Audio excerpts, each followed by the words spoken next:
kita bicara bau-bau politiknya nih bro, ini menarik nih.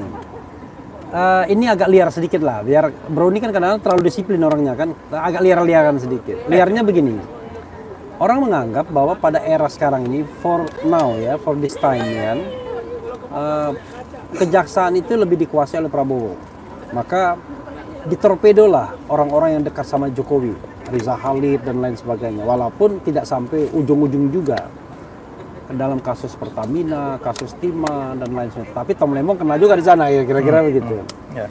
Tapi kalau ngomong KPK ini masih Jokowi, karena Jokowi yang membentuk tim selnya dan kemudian dia betul-betul manfaatkan di era terakhir untuk memilih ketua atau pimpinan KPK. Maka yang muncul adalah kasus Hasto, yang tidak lain adalah kasus yang kelihatan betul tuh dendamnya Jokowi. Nah, ketika orang kemudian melihat, loh kok yang ditangkap Eben atau Noel, orang berspekulasi termasuk saya. Pertanyaan pertama, Noel ini sekarang lebih ke Prabowo atau lebih ke Jokowi?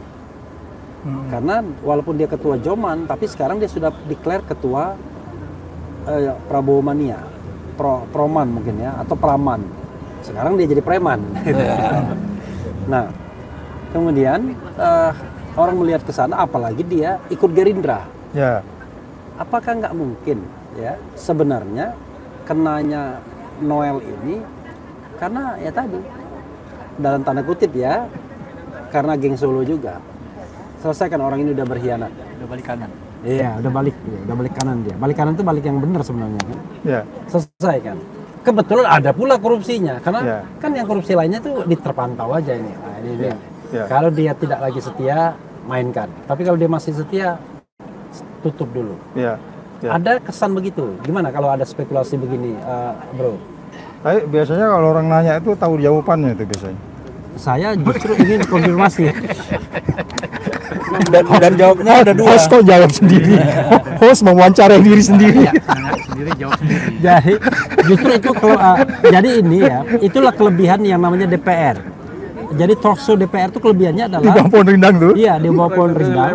Itu host bisa merangkap penanya, bisa merangkap ditanya dan lain sebagainya. Bahkan ada tukang pijit pun boleh juga di sini sambil mijit gitu. Ada tukang jualan lewat nggak apa-apa. Saya mau bikin tuh. Host podcast DPR. Aku ada sebelum aku coba lain dulu. Atau saya dulu ada pendapat yang lain kok. Coba lihat. Relevan ke sini loh Pak, jangan kemana dulu Pak. Bukan. Tetap ke yang tadi aja, tetap yang tadi aja. Yang tadi aja. Tentang Eben ya. Ya tentang yang tadi ya. Kalau saya berpendapat lain dari yang lain, kontroversial. Apa pendapatnya? Bisa saja Noel ini catur sebagai pionnya Prabowo. Prabowo bikin, Noel kau jadi begini, yang lainnya nanti disikat. Itu pendapat saya. Oke, jadi martir, teori martir. martir. Nah itu. Tapi terjemahkanlah. Korup benar nggak dia? Ya. Korup benar nggak atau pura-pura korup? Sebenarnya ya kalau korup itu menurut Noel mungkin ya, menurut Noel saya nggak makan uang negara kok. Saya dikasih. Ini gratifikasi nih menurut saya ya. Hadiah yang berlebihan. Nggak, pengumuman sementara pemerasan Pak. Ya pemerasan katanya. Ya itulah. Tapi ya terjemahkan aja ya. Mungkin menurut Noel saya nggak makan uang negara gitu loh, uang masyarakat, uang rakyat. Ya, Bapak ini harus belajar sama KPK. Iya harus belajar. Uang negara atau kerugian negara itu hanya salah satu unsur aja. Ada juga korupsi yang nggak ada uang negaranya. Oh ya, sama. Jadi kalau tadi itu kan hipotesa bisa jadi. Tapi menurut saya nanti penyidik akan lebih tahu. Betul. Bung Repli udah paham betul lah actus reus mens rea, actus reus itu dan bagaimana peristiwa pidana itu bisa terjadi kan. Saya Actus Reus tahu, Marcus Reus pun tahu juga. Marcus Reus itu kalau nggak salah pemain sepak bola Jerman. Jadi nanti Bung Repli supaya kita tidak masuk ke framing yang begitu luas dalam proses penindakan katakanlah penindakan pelaku jahat ini, itu memang sulitnya KPK saat ini. Itu salah satu konsekuensi dari digantinya Undang-Undang KPK kan. Betul. Pasti kalau Bung Repli situasinya masih di sana, undang-undangnya masih seperti itu, pikiran-pikiran katakanlah quote and quote pikiran liar tadi itu nggak akan terjadi karena kan kita udah tahu awal dari undang-undang itu diganti, Refli juga menyebut tadi proses penunjukan pimpinannya. Iya. Tetapi oleh sebab itu hukum tidak boleh abuse. Nanti penyidik harus mempertanggungjawabkan OTT ini dan dia harus conviction 100% meyakinkan bahwa Bang Noel bersalah. Kalau enggak kita abuse dong. Oke, jangan sampai Yes. ada yang di OTT, Yep. tidak ada orangnya kabur, mengajukan pra peradilan dikabulkan. Ya, nah, itu nanti masih OTT. Apa yang ditetkan. ya, itu nanti akan kita lihat. Kita tunggu konferensi pers nanti lewat tengah hari ini bagaimana sebenarnya konstruksinya sehingga bisa memastikan oh ini sebenarnya masuk skenario tadi yang disebutkan oleh Siagian atau dalam pengertian as it is bahwa memang terjadi peristiwa pidana karena ada laporan masuk ke KPK, didalemin, kemudian peristiwa pidana Tapi yang saya sedih terjadi. juga bro, kalau Prabowo misalnya pakai teori dia ingin menjadikan ini sebagai contoh atau martir. Ya. Hati-hati loh, kalau Anda korupsi, Anda kayak Noel, misalnya gitu ya. Ya. Oh ya, oke, itu bisa aja, bisa terjadi. Tapi kan kalau dia sudah korupsi, tahu anak buahnya korupsi, dipecat aja walaupun tidak diproses, kan begitu mestinya. Ya, masih menghargai hukum, kita paham lah ya. Iya. Kita menghargai karena statement resminya kan kemarin nunggu proses dulu. Itu Enggak, normatif, bro. Enggak, itu bro. normatif. Enggak, bro. Kenapa saya bilang? Harus berada di luar normatif ya. Iya, karena ini kekuasaan prerogatif. Jangankan kena OTT, Iya, lagi iya, iya, iya. duduk di bawah pohon aja diganti kan ada Yes, masalah. yes. Ya, itulah negara Apalagi kita OTT. Ya. Jadi itu menunjukkan bahwa Prabowo sepertinya tidak betul-betul marah dengan orang yang korupsi. Kalau marah kan dia bilang berhentikan. Kita memang menghargai asas praduga tak bersalah, tapi sebagai Presiden Republik Indonesia saya punya hak prerogatif terhadap menteri saya. Artinya gini. Gitu. Kalau umpamanya sekarang KPK itu di bawah pemerintah, Salam kalau sehat. di bawah Ya, pemerintah, oke. itu kan dia hanya tinggal sebenarnya suruh seseorang, coba teleponkan dulu pimpinan KPK, konstruksinya gimana, udah pasti nggak? Pak, udah pasti Pak positif, tinggal kita hanya beberapa bukti lagi aja kita umumkan sebentar lagi. Prabowo udah mengambil sikap, kan gitu. Iya. Ya artinya dia harus proaktif.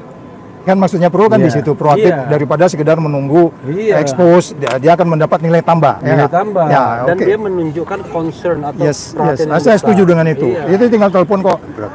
Prasetyo, itu gimana? Unsurnya kuat? Kuat Pak, ini buktinya cukup kuat. Cuman kita lagi nunggu biasa proses reku up harus diperiksa dulu. Iya. Ada 24 jam. Oke, dia udah bisa ngambil sikap sebenarnya. Iya. Kecuali kalau umpamanya penyidik dan pimpinan KPK-nya masih ragu, nah justru kita pertanyakan gitu. Iya. Jadi proaktif presiden yang kita minta kan gitu. Iya, Ya, untuk oke. menunjukkan Saya setuju bahwa itu. dia Saya setuju. punya perhatian yang besar gitu. Iya, iya. Jadi Bro Medi masih puasa? Masih satu minggu lagi. Satu minggu lagi.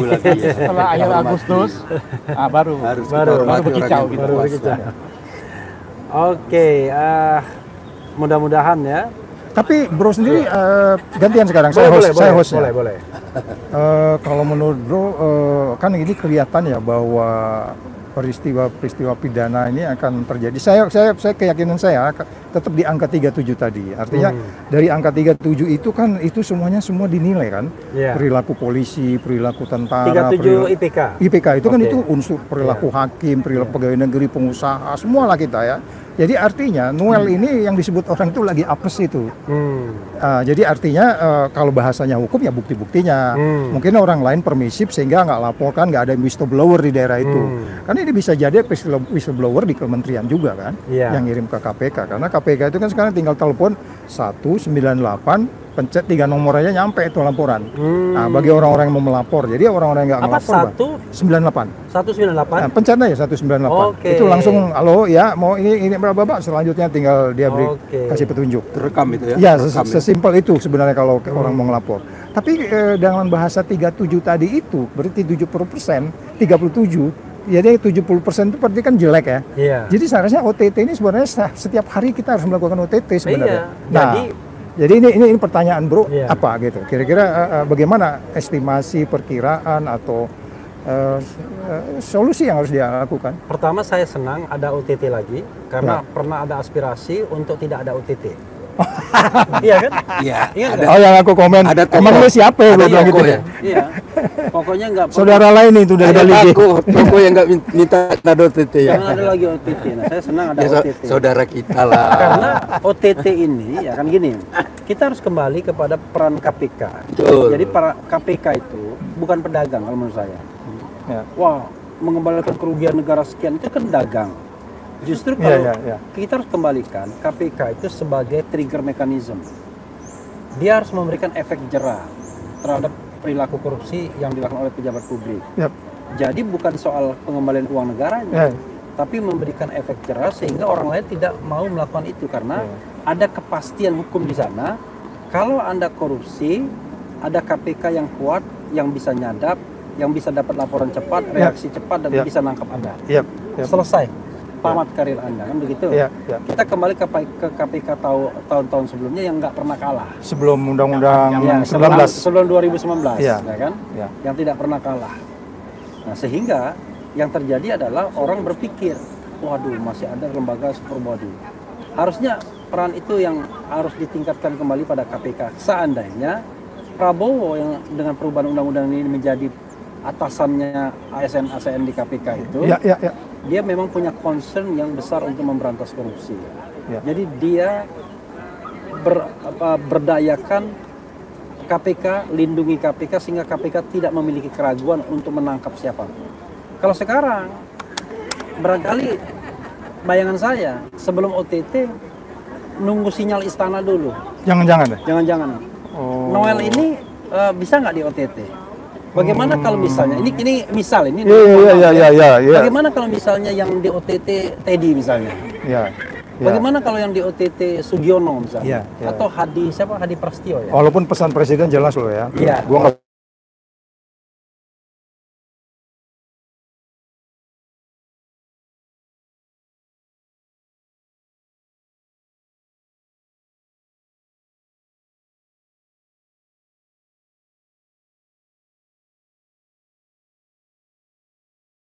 Nah, kalau dia tidak memberikan strong message, maka selalu ada keraguan oleh penegak hukum. Termasuk kasus Roy Suryo ini. Saya yakin sedang menunggu sinyal dari Prabowo apakah akan menersangkakan Roy Suryo atau tidak. Padahal kasusnya zong. Ya, gimana? Jadi maksud saya gini, kalau memang kita masih komit dengan ucapan, pikiran dan tindakan kita, which is itu sangat berbeda dengan ucapan, pikiran, tindakan Noel kan beda kan. Ucapan, pikiran, tindakan beda kan. Selalu bahkan kan hari ini beredar meme-meme Instagramnya dia yang sangat berbeda gitu. Nah, so far sampai per hari ini kita masih melihat ada indikasi-indikasi bahwa memang level of trust kita terhadap Prabowo meningkat. Bro harus akui ya. Ada ya level of trust naik dikit ya. Level of trust naik. Saya gini. Saya jujur ya, Bro ya.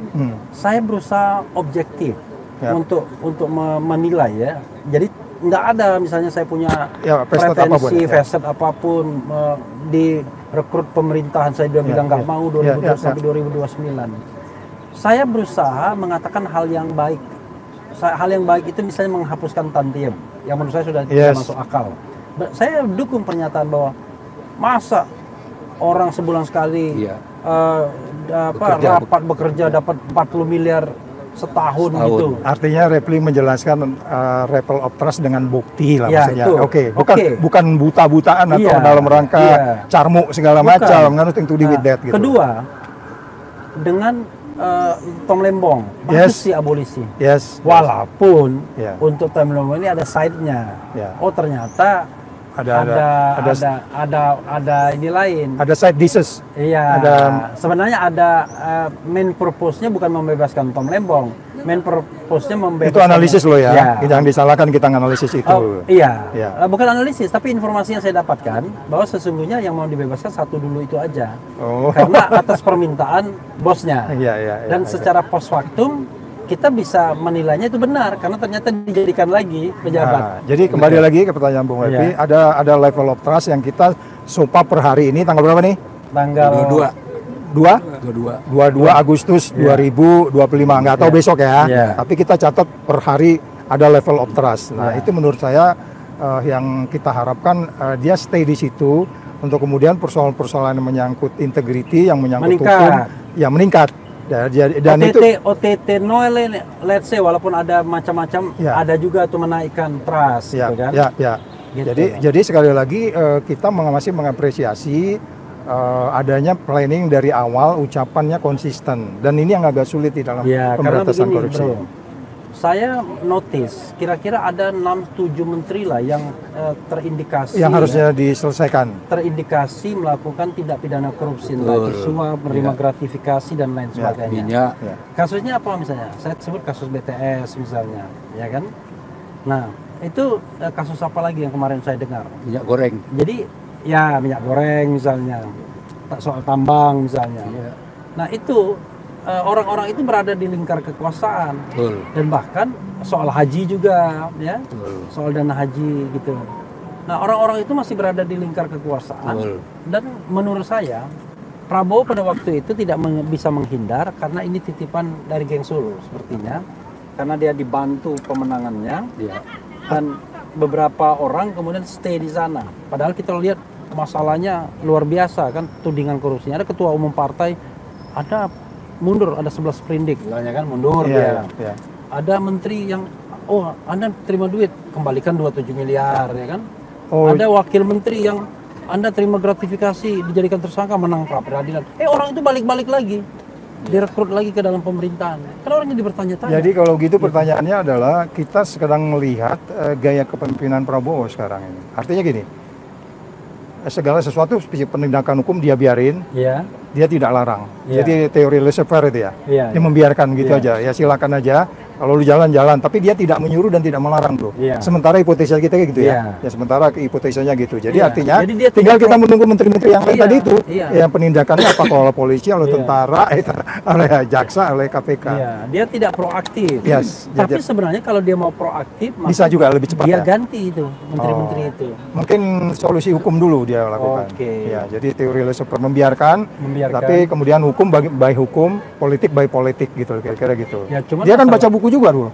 Iya, tapi masalahnya adalah sekali lagi kita bicara tentang penegak hukum yang berintegritas. Harus cepat ya? Iya, kalau Oh, penegak ya. hukumnya tidak berintegritas, tidak ada akselerasi. Ya, kita challenge kejaksaan, KPK dan kepolisian Kepolisian. untuk melakukan keinginan Pak Prabowo yang sudah dikampanyekan hampir setiap hari itu. Iya. Kira-kira itu. Tadi yang saya ingin pertanyakan kepada Pak Saud ya, Pak Saud yang mantan KPK ya, mantan KPK, kita udah lihat KPK ini sekarang kan banyaklah pendapat mengatakan pelemahan, bahkan ada yang mengatakan KPK ini sudah jadi ASN gitu ya, di bawah Kementerian Ya Menpan lah gitu ya. Kemenpan Kan- gitu loh. karena PNS Bagaimana ya. itu Pak Saud? Tadinya kan Dia dia jadinya itu sebenarnya gini Pak, kalau kita bicara Itu yang sama tadi. undang-undang yang kurang ASN itu. atau undang-undang yang lebih atau orang yang kurang, karena di dalam apa strategic thinking ya disebutnya Ya. ya, dalam strategi berpikir, undang-undang boleh berubah, orang-orang berganti, pimpinan kan berganti, ya nggak? Strukturnya berubah dulu kan langsung ke Betul, rakyat, betul, sekarang di ya. bawah presiden. Struktur boleh berganti. Yang nggak boleh berganti adalah Pak nilai-nilai di pemberantasan korupsi itu. Ya. Nah itu yang dirusak Pak. ya maksud Undang-undang saya gini baru ya, itu Pak dirusak Saud, ya, dengan maksud nilai-nilai saya, itu. Dengan dijadikannya ASN ini, ya tentu dia pasti loyal ke atasannya. Iya, itu yang disebutnya di dalam Pimpinannya gitu manajemen loh. risikonya Itu, tinggi. iya. Kalau menurut Tadinya Bapak kan dari KPK 1 sampai 100 berapa risikonya? Ya itu makanya saya bilang. Menurut Bapak lah, kan saya bilang tadi risiko tinggi. Dengan di Risiko bawah tinggi, ya memang. ASN ini risikonya berapa menurut Bapak? Ya risikonya bisa. Pengalaman di pegawai negeri tadi loh itu, yang Iya. kadang-kadang ditakuti Betul. sama pimpinan. Iya. Coba Bapak gunakan imajinasinya berapa? Bisa 60% Pak. 60%. Jadi 60% gagal ya? Iya gagal. Atau berhasilnya 40%? Karena apa? Ini doktrin dari atas ini. Ya. Dari atas ini bagi karyawan di bawah itu. Wah, atas ini udah dianggap dewa loh. Itu yang saya bilang tacit knowledge Ngeri itu loh. bro, ilmu Ngeri. tersembunyi yang orang nggak Iya. punya pengalaman. Ya, sekarang kita lihat aja instansi. Ya. Polisi ini ya, polisi. Karena dia Melihat jenderal, melihat dewa itu. kalau dia lurus, maka dia bisa sudah nggak? berakhir tuh kalau Betul. dalam sebuah lingkungan yang buruk. Itu yang saya bilang. Tadi kita di depan egalitarian itu. Apakah Egalitarian. KPK ini masih punya power gitu yang independen? Saya Gitu sependapat loh, dengan Bapak Pak. ASN itu. Kalau saya sih angkanya tetap 30 tadi. Ya 30 ya. Jadi itu kita tunggu saja. Mereka nggak boleh marah, sebagaimana juga hampir saya dulu sama di KPK kan tiap hari unjuk rasa Pak. Tapi saya suka, jadi kontrol gitu ya.